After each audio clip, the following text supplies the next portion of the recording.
तो आज की इस वीडियो में हम पढ़ेंगे यूरोप में समाजवाद। ठीक है, यूरोप में समाज। इससे पहले हम लोग फ्रांस की क्रांति पढ़ चुके हैं। तो ये फ्रांस की क्रांति में हम लोगों ने कहाँ से जो बीपीएससी में अभी तक जो बीपीएससी 2.0, ठीक है, 3.0 में कौन कौन सा क्वेश्चन आया था उसको भी हम लोग डिस्कस करते हुए चलेंगे।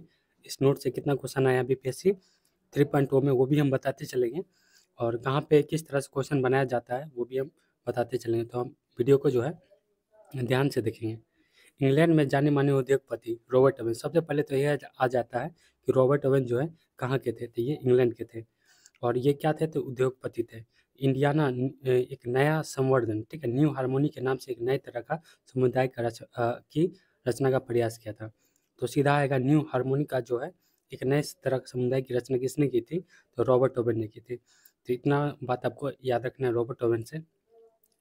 फ्रांस में लुईस ब्लैंक, ठीक है, लुईस ब्लैंक कहाँ के, तो फ्रांस के, ठीक है, चाहते थे कि सरकार पूंजीवादी उद्यमों की तरह सामूहिक उद्यमों को बढ़ावा दे। जो कोऑपरेटिव होता है, ठीक है, कोऑपरेटिव वाला जो होता है, कोऑपरेटिव सुनते हो, कोऑपरेटिव सोसाइटी, ठीक है, सहकारी, वो सामूहिक उद्यमों को बढ़ावा दो। ठीक है, किसने कहा था, लुईस ब्लैंक ने कहा था कि सरकार जो है पूंजीवादी उद्यमों की जगह, जो सरकार पूंजीवादी जो होते हैं, ठीक है, उसके जगह क्या लाए, सामूहिक उद्यम लाए, कि सभी लोग कमाएंगे और आपस में ही प्रॉफिट बांट लेंगे। उस तरह का सामूहिक उद्यम लाना है, पूंजीवादी को हटा के। किसने कहा था, फ्रांस में लुईस ब्लैंक ने ये चाहते थे। कोऑपरेटिव ऐसे लोग का समूह है जो मिलकर, अब यहाँ पर पूछता है कोऑपरेटिव कैसे लोग का समूह है, तो कोऑपरेटिव जो है ऐसे लोगों का समूह होता है जो मिलकर चीज़ें बनाते हैं और मुनाफे को प्रत्येक सदस्य द्वारा गए काम में हिसाब में आपस में बांट लेते हैं। यहाँ तक हो गया, ठीक है। और इनका कहना था, कहाँ तक हो गया, और यहाँ पर बहुत ज़्यादा इंपॉर्टेंट बुक, ठीक है, कार्ल मार्क्स, ठीक है, कार्ल मार्क्स और फ्रेडरिक एंगल जो है ने एक कई दिशा में एक तर्क पेश की थी, ठीक है, किसको लेकर, तो कोऑपरेटिव को लेकर। कार्ल मार्क्स का एक का विचार था कि उद्योग समाज में पूंजीवादी समाज है, ठीक है, औद्योगिक समाज जो है किस तरह का है, पूंजीवादी समाज है। जो इंडस्ट्रियल समाज जो है किस टाइप का समाज है, पूंजीवादी है। यहाँ पर जो है एक आदमी जो है पैसा लगा के कमाता है तो सारा पैसा खुद ही रखता है, और जो लेबर में है कम कम पैसा बांट देता है, ठीक है, पूंजीवादी। जिस तरह से जो है अभी जो है बहुत सारा जो पूंजीवादी चल रहा है, कोऑपरेटिव कहीं कहीं देखने को मिलता है। फैक्ट्रियों में लगी पूंजी पर पूंजीपतियों का संयुक्त है, और पूंजीपतियों का मुनाफा मजदूरों की मेहनत से पैदा होता है। इनका कहना था कि मजदूर में जो है जो सामान वामान बनता है वो किसके मेहनत से बनता है, तो मजदूरों के मेहनत से ही पैदा होता है। इसलिए जो है पूंजी के जो है पूंजी का जो स्वामित्व है उसको समाप्त करना चाहिए, और मजदूरों में जो मुनाफा बांटना चाहिए था। मार्क्स का निष्कर्ष था कि जब तक निजी पूंजीवादी इसी तरह के मुनाफे का संचय करते रहेंगे तब तक मजदूर की स्थिति सुधर नहीं सकता है। समाज परिवर्तन के समर्थन में एक समूह उदारवादियों का था, ठीक है। उदारवादी ऐसे राष्ट्र चाहते थे जिसमें सभी धर्म को बराबर का सम्मान की जगह मिल जाता है। अब यहाँ से आता है कि उदारवादी, ठीक है, इसको इंग्लिश में जो लिबरल्स बोलते हैं, कभी कभी इंग्लिश में भी आता है लिखा हुआ लिबरल्स। लिबरल्स कैसा समाज चाहते थे, तो ऑप्शन में रहेगा सभी धर्मों को बराबर का सम्मान मिले, सभी धर्मों का बराबर का सम्मान न मिले, इस तरह से रहता है, ठीक है, ये आया हुआ क्वेश्चन है ये सब। इसके विपरीत जो है रेडिकल, ठीक है, रेडिकल कैसा समूह चाहते थे, एक ऐसी सरकार चाहते हो पक्ष में थे जो देश की आबादी में बहुमत के समर्थन पर आधारित हो, ठीक है। रेडिकल कैसा चाहते थे, तो रेडिकल चाहते थे बहुमत के समर्थन पर आधारित हो। बहुत सारे लोग जो है महिला मत अधिकारी आंदोलन के भी समर्थन थे। तो यहाँ पर पूछा जाता है कि रेडिकल क्या क्या चाहते थे, तो बहुमत के समर्थन के आधार पर हो, और उदारवादी कैसे चाहते हैं, सभी धर्मों को बराबर का सम्मान और जगह मिले, ठीक है। इस तरह से आपको क्या है एग्जाम में पूछ लिया जाता है। आप जो है बहुत और कंफ्यूज करेगा कि रेडिकल में पढ़े थे ये कि उदारवादी में पढ़े थे, तो कुछ ट्रिक लगा के अपना क्या कर लीजिए, इसको याद रख लीजिए। इनमें से बहुत सारे लोग जो है महिला मत अधिकार आंदोलन के भी समर्थ थे। इसमें जो है रेडिकल में जो है अधिकार चाहते थे। मत अधिकार मतलब क्या, जो वोटिंग राइट होता है वो चाहते थे। अब पूछा जाएगा कि महिला मत अधिकार में कौन चाहते थे, तो रेडिकल समूह लोग चाहते थे कि महिला भी क्या कर सके, वोटिंग कर सके। लेकिन ये सब जो है उदारवादी, ये सब और एक और जाति था जो था कंजर्वेटिव, ठीक है, कंजर्वेटिव वो नहीं चाहता था। यूरोप में 1815 में जिस तरह की सरकार बनी उसमें छुटकारा पाने के लिए कुछ राष्ट्रवादी उदारवादी रेडिकल आंदोलन क्रांति के पक्ष में थे। ये सब चाहते थे की क्रांति हो, ठीक है। कौन को? राष्ट्रवादी, उदारवादी, रेडिकल, ये सब चाहते थे, आंदोलनकारी क्रांति के पक्ष में थे।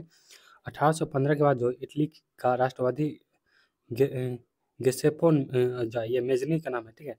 मेजनी ने यही लक्ष्य प्राप्त करने के लिए अपने समर्थकों के साथ मिलकर राजा के खिलाफ साजिश रची थी। भारत सहित दुनिया भर में राष्ट्रवाद की रचनाओं को पढ़ते थे। जो मेजनी जो था ये मतलब अपने राजा के खिलाफ जा कर के मतलब आज़ाद इटली को आज़ाद कराने में काम किया था, ठीक है। इटली का एकीकरण यही जोसेफ मेजनी को बोला जाता है, तो यही बात याद रखना है। तो इटली को आज़ाद करने में एक किसका हाथ था? मेजनी का हाथ था, कि खिलाफ जाकर जो है राजा के खिलाफ जाकर साजिश रची थी कि किस तरह से अलग। इसी का जो है पूरा बात चलता था सब जगह, ठीक है। भारत के सहित जो दुनिया में राष्ट्रवादी का जो है रचना किसके बारे में सब जानते थे? मेजनी के बारे में, कि मेजनी जो है इटली में इस तरह से आज़ाद करवा दिया। हम लोग को भी जो है इसी तरह से करना चाहिए, अपने जगह पर अच्छा शासन लाना चाहिए। राष्ट्रवाद और साम्राज्यवाद 1871 के बाद जो यूरोप में गंभीर राष्ट्रवादी तनाव का स्रोत बाल्कन क्षेत्र था, ठीक है। बाल्कन क्षेत्र था। इस क्षेत्र में भौगोलिक और जनजातीय भिन्नता थी। देखिए यहाँ पर अब क्वेश्चन आता है कि बाल्कन में जो है कौन कौन से क्षेत्र आते हैं। तो यहाँ पर देखिए आधुनिक रोमानिया, बुल्गारिया, अल्बानिया, यूनान, मेडिसिस, क्रोएशिया, ये आया हुआ क्वेश्चन, ठीक है। सर्बिया, ये सब नाम ध्यान में रखिएगा, ठीक है।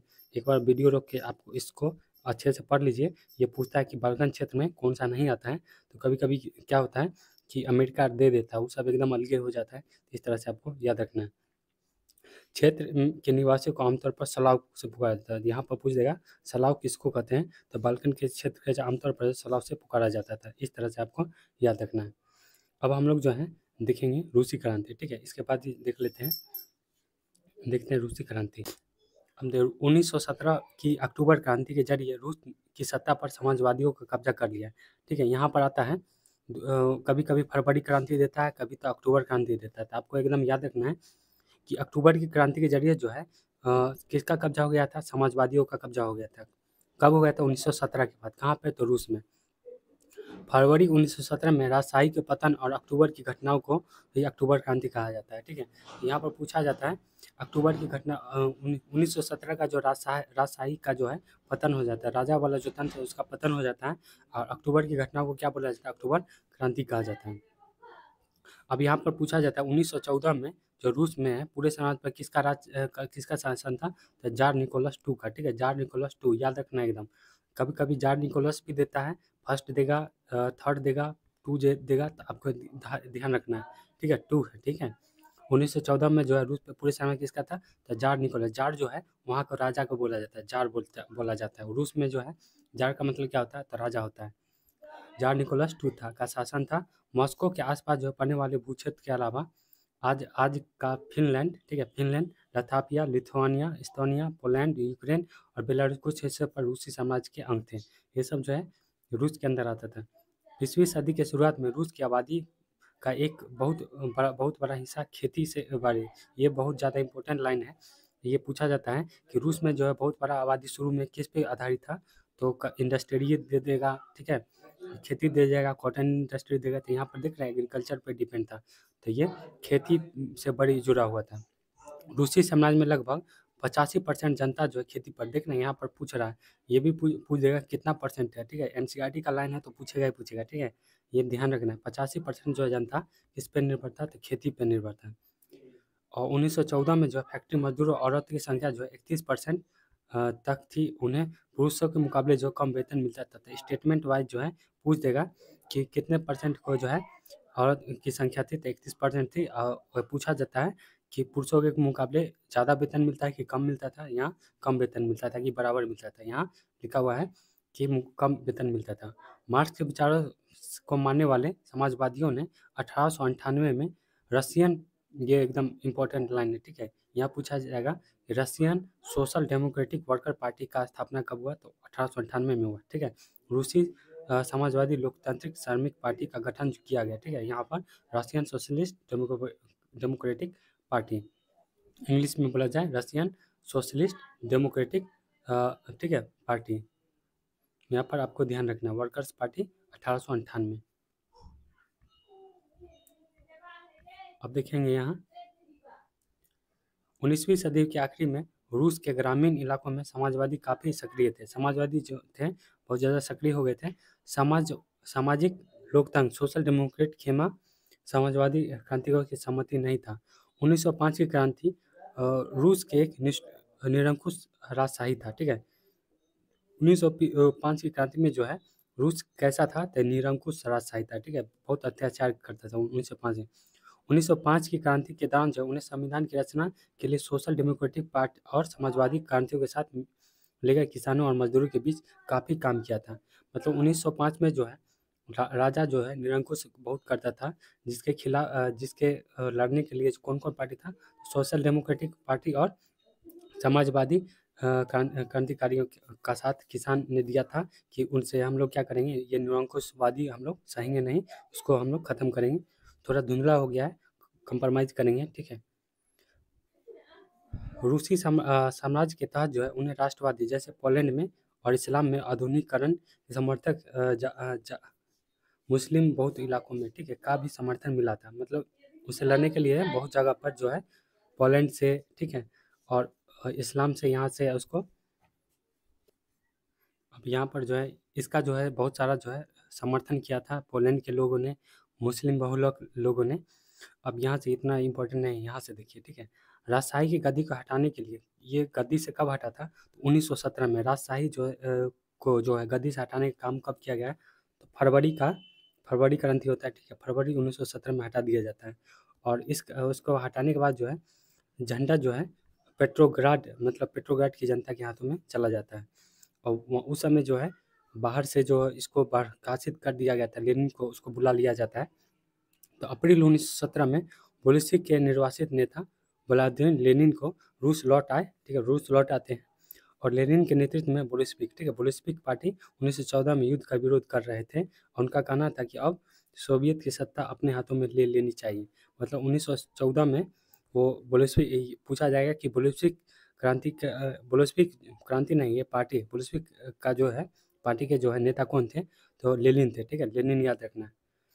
और यो बोलते हैं कि अब जो है सत्ता को जो है अपने हाथों में ले लेना चाहिए, ठीक है। जो राजा निरंकुश कर रहा है वो सत्ता को अपने हाथों में ले लेनी चाहिए। लेनिन का बयान था ये इसी को अप्रैल थीसिस बोला जाए, जो कि बीपीएससी, तो ये जो क्वेश्चन है बीपीएससी, ठीक है, बीपीएससी 2.0 में आया हुआ है। व्हाट इज अप्रैल थीसिस, ठीक है, अप्रैल थीसिस में क्या क्या मांग था, तो आप जाके देखिएगा बीपीएससी 2.0 का क्वेश्चन, तो उसमें ये एकदम हुबहू लिखा हुआ है, ठीक है।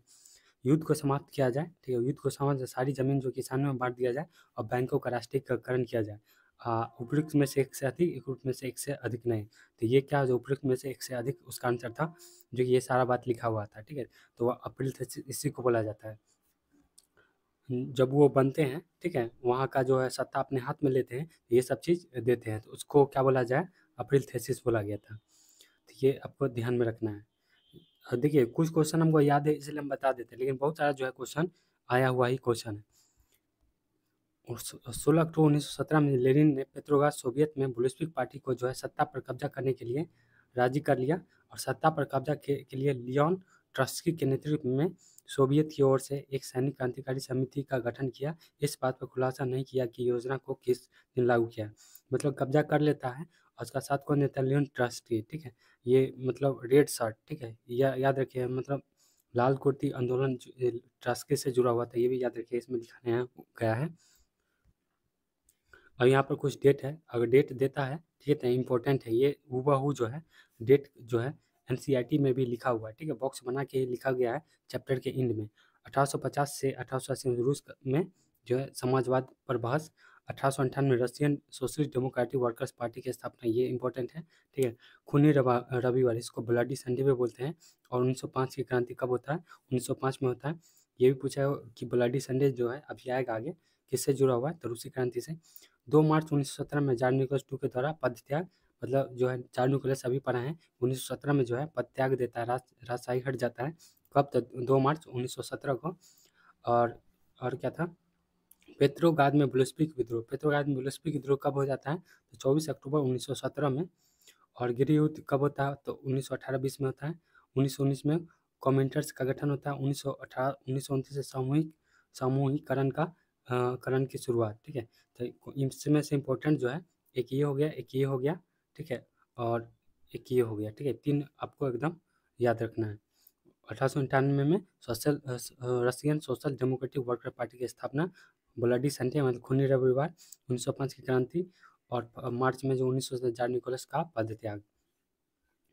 अब यहाँ पर दिया गया है अक्टूबर के बाद क्या बदला है, ठीक है। अक्टूबर क्या बदला, बोल्शेविक के निजी संपत्ति की व्यवस्था के पूरी तरह खिलाफ थे, जो बताए थे कि ये रूस में जो चाहता था कि सब जो है पूंजीवादी को हटा करके, शुरू में पढ़े थे पूंजीवादी को हटा कर ये कोऑपरेटिव जैसा बनाया जाए। तो बोल्शेविक जो थे उस टाइम, वो सब जो है निजी के संपत्ति के खिलाफ थे। तो पूछा जाएगा कि बोल्शेविक जो है पूंजीवादी वर्ग से आते थे कि वो निजी संपत्ति के खिलाफ थे या नहीं थे, तो वो क्या थे, निजी संपत्ति व्यवस्था के पूरी तरह खिलाफ थे। ज़्यादातर उद्योग और बैंक के नवंबर 1917 में ही राष्ट्रीयकरण कर दिया चुका था। मतलब राष्ट्रीयकरण कर देने से वो सभी सरकार के अधिकार में आ जाते थे, ठीक है। तो ज़्यादातर जो है उद्योग और बैंक को जो है नवंबर 1917 में राष्ट्रीयकरण किया जा चुका था। उसका स्वामित्व और प्रबंध सरकार के नियंत्रण में आ चुका था, ठीक है। ध्यान देख सकते हैं, अभी बताएं कि ये सरकार के नियंत्रण में आ चुका था। बोल्शेविक पार्टी का नाम बदलकर क्या कर दिया था, ये इंपॉर्टेंट बन जाता है, रूसी कम्युनिस्ट पार्टी, ठीक है। रूसी कम्युनिस्ट पार्टी यहाँ पूछा जाएगा क्वेश्चन कि बोल्शेविक पार्टी का नाम बदल के क्या कर दिया गया, तो रूसी कम्युनिस्ट पार्टी, ठीक है। वहाँ पर जो है रशियन डेमोक्रेटिक पार्टी भी ऑप्शन में देगा, तो आपको कंफ्यूज नहीं होना है। रशियन कम्युनिस्ट पार्टी, ठीक है, कम्युनिस्ट याद रखिएगा और रूसी कम्युनिस्ट पार्टी याद रखिएगा, ठीक है, रख दिया गया। नवंबर 1917 में जो बोल्शेविकों ने संविधान सभा के लिए चुनाव कराए और इन पर चुनाव में उन्हें बहुमत नहीं मिला, ठीक है, ये इंपॉर्टेंट है, ठीक है, स्टेटमेंट में पूछ देगा। जब बोल्शेविक संविधान सभा में चुनाव लड़ते तो उनको बहुमत नहीं मिलता है। जनवरी 1918 में असेंबली को बोल्शेविक के प्रस्ताव पर खारिज कर देते हैं, मतलब असेंबली को बर्खास्त कर देते हैं कि सब जो है उसको मतलब ये सब सही नहीं है, ख़त्म कर देते हैं। लेनिन ने असेंबली बर्खास्त कर दी। ज़्यादातर गैर रूसी राष्ट्रीयता सोवियत संघ यूएसएसआर दिसंबर 1922 में रूसी साम्राज्य में से बोल्शेविक द्वारा स्थापित किया गया राज्य के अंतर्गत राजनीतिक सत्ता स्वत दे दी गई। मतलब फिर से जो है गैर रूसी राष्ट्रीयों ने सोवियत संघ जो है रूसी संघ बोल्शेविकों ने फिर से स्थापित कर दिया था। मतलब हार जाने के बाद फिर दोबारा जो होता है उसमें ये फिर से जो है बोल्शेविक द्वारा स्थापित होता है। 1927-28 में जो आसपास के रूसी के शहरों में अनाज की भारी संकट पैदा हो गई थी। सरकार ने अनाज की कीमत तय कर दी थी 1927-28 में, ठीक है। 28 में जो है अनाज का जो है भारी संकट पैदा हो गया था। तो ये इंपॉर्टेंट याद रखना है कि कब जो है रूस में जो है रूसी क्रांति में अनाज में भारी संकट पैदा हो गया था, तो 1927-28 में। और यहाँ पर जो है इसी के समय 1921 में है, ये क्वेश्चन आया हुआ है बीपीएससी, ठीक है, 3.0 में, कि जो है जो 5 ईयर वाला जो प्लान बनता है वो कब आया था, तो 1921 में, ठीक है। लेनिन लाया था। ये क्वेश्चन है कि कौन लाया था, ठीक है। जो ये क्या बोलते हैं आर्थिक सुधार जो लाया किसने लाया था, यही लेनिन ने लाया था 1921 में, ठीक है। इसी के समय संकट उससे पहले लाया था। 1930 में ऐसे खराब फसल के बाद सोवियत इतिहास में का सबसे बड़ा अकाल जो है, जिसमें 40 लाख से ज़्यादा लोग क्या हुए थे, मारे मारे गए थे। अब यहाँ पर देखें रूसी क्रांति और सोवियत संघ का वैश्विक प्रभाव क्या पड़ा था। सोवियत संघ के अलावा बहुत सारे देशों ने पढ़ते commons conference of the peoples of the East और बोल्शेविक द्वारा बनाए गए कॉमिंटर्स, ठीक है, में हिस्सा हिस्सा लिया था, ठीक है। ये इतना इम्पोर्टेंट नहीं है। मित्र राष्ट्र के नेतृत्व में द्वारा शुरू में ब्रिटेन फ्रांस के हाथों में था, और यहाँ पर जो है थोड़ा अलग टॉपिक है, ठीक है। मित्र राष्ट्र में कौन कौन आता है, तो ब्रिटेन फ्रांस शुरू में थे। 1941 में सोवियत संघ और अमेरिका ने भी इस गठबंधन में शामिल हो गया था। देखिए सेकेंड वर्ल्ड वार जो हुआ था, शुरू में जो मित्र राष्ट्र थे, शुरू में तो ब्रिटेन फ्रांस ही थे, उसके बाद 1941 में जो है रसिया और अमेरिका भी इस गठबंधन में क्या हुए थे, शामिल हो गए थे। अधूरी राष्ट्र में कौन कौन था, तो जर्मनी, इटली और जापान का ने मिलकर सामना किया था। दूसरा इस युद्ध में के समय में जर्मनी ने नरसंहार शुरू कर दिया था। दूसरे विश्व में कौन सा नरसंहार कर दिया था, तो ये जर्मनी ने कर दिया था। इसके तहत जो यूरोप में रहने वाले कुछ खास नस्ल के लोगों ने सामूहिक रूप से मारा गया था। मतलब ये सामूहिक हत्या कर दिया गया था यहाँ पर हिटलर के द्वारा, वही बताया गया है। इस युद्ध में मारे गए लोग में 60 लाख यहूदी, 2 लाख जिप्सी और 10 लाख पोलैंड के नागरिक थे, ठीक है। ये अपंग घोषित किए गए 70,000 जर्मन नागरिक को भी मार डाला था। तो ये जो है, अब हम लोग जो अगले टॉपिक में, ये थोड़ा जो है रूसी क्रांति से हटकर है, ठीक है। तो यहाँ पर दे दिया उसको हम बता दिए हैं, ये नहीं समझिएगा कि कुछ से कुछ यहाँ पर पढ़ाया जा रहा है। अब जो लिखा हुआ है बुक में वही हम नोट्स बता रहे हैं। यहाँ तक तो रूसी क्रांति चला था। तो यहाँ पर आप इसमें जो है कुछ क्वेश्चन देखें कि कब ज़ार निकोलस आया, कब बदला, ब्लडी संडे क्या था, गृह युद्ध कब से कब हुआ, ठीक है, अप्रैल थीसिस क्या था, ठीक है, ये सब हम लोग आज देखे हैं। और सोशल डेमोक्रेटिक पार्टी, इसका नाम बदल कर क्या कर दिया गया, बोल्शेविक का नाम बदल कर रूसी कम्युनिस्ट, ये सब हम लोग जो है इम्पोर्टेंट आज डिस्कस किए। और इसमें जो रूसी क्रांति के बारे में ये सब डिस्कस किए। और कौन था ज़ार निकोलस II का शासन, उन्नीस, ये सब जो है शुरू में जो खेती पर ज़्यादा जोर दिया गया था। और क्या डिस्कस किए हम लोग, हाँ, रॉबर्ट ओवन के बारे में जो है डिस्कस किए हैं। क्या रेडिकल्स के बारे में, उदारवादी के बारे में जो इम्पोर्टेंट था, न्यू हार्मनी के रॉबर्ट ओवन, ठीक है, लुइस प्लांक, कार्ल मार्क्स, ठीक है, कार्ल मार्क्स का ही बुक है दास कैपिटल, वो भी याद रखिएगा। इस सब के बारे में हम लोग आज चर्चा किए हैं। तो इतना जो है इंपॉर्टेंट टॉपिक बनता है। तो अब अगले जो क्लास में हम लोग पढ़ेंगे इटली और जर्मनी का जो है एकीकरण, ठीक है। यहाँ पर जो है बस इम्पोर्टेंट ही हम क्या है इसमें लिखा हुआ है, ठीक है, इसमें जो line by line important point ही लिखा गया है, ठीक है, एनसीईआरटी का हूबहू। तो नेक्स्ट जो क्लास में हम लोग इटली और जर्मनी का एकीकरण पढ़ेंगे। मिलते हैं नेक्स्ट वीडियो में।